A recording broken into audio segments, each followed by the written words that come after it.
સેલટેક્સ કચેરીની ટીમે હાઈવે પર ચેકિંગ દરમિયાન બિલ વગરના અને ઝેરોક્સ બિલ સાથે માલની હેરાફેરી કરતા 7 ટ્રકોને ડિટેઇન કર્યા હતા.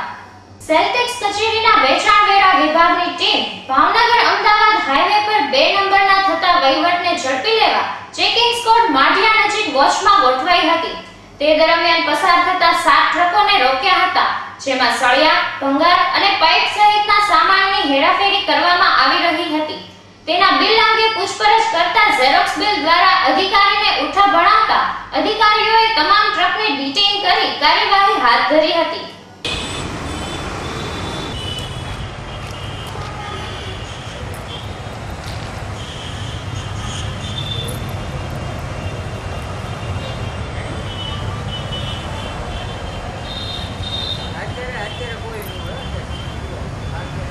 અમે આ કાર્યવાહીને મોબાઈલ ચેક ચોક્કસની કાર્યવાહી તરીકે લઈએ છીએ. જ્યારે અમને એવી વિગતો મળતી હોય, માહિતી મળતી હોય ત્યારે અમે આ કાર્યવાહી અચાનક રીતે કરીએ છીએ. એમાં કંઈ સમય કે કંઈ નક્કી નથી હોતું અને એ કાર્યવાહી અંતર્ગત અમે છેલ્લા લગભગ 10 દિવસથી આ કાર્યવાહી કરી રહ્યા છીએ, પણ એનો સમય કે એનો ટાઈમ કોઈ નિર્ધારિત હોતો નથી. આ કાર્યવાહી અંતર્ગત આજે અમે 7 ટ્રકોની પકડી. એમાં બધો જુદો જુદો માલ છે.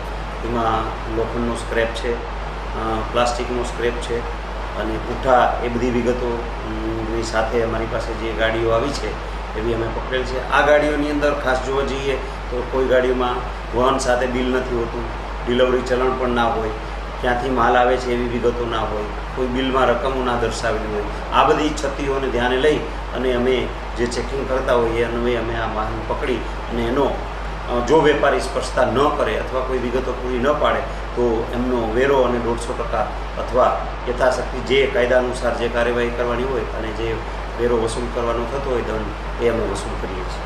સર, ચોક્કસ આ જે ટ્રક પકડાના છે એમાં કોનો માલ છે, કોણ વેપારી છે, આમાં કોઈ એમાં એવું હોય છે જે આ વેપારીની સ્પષ્ટતા હોય, મોટે ભાગે વેપારીઓની સ્પષ્ટતા હોય છે પરંતુ અધૂરા સરનામા હોય છે. પણ અમે જ્યારે ટ્રેસ કરીએ છીએ ત્યારે સાચા વેપારી હોય તો ક્યારેક એવા સમયે એનો માલ આવી જતો હોય તો એ અમને વિગતો આપે તો સાચા વેપારી સાચા જ રહે છે.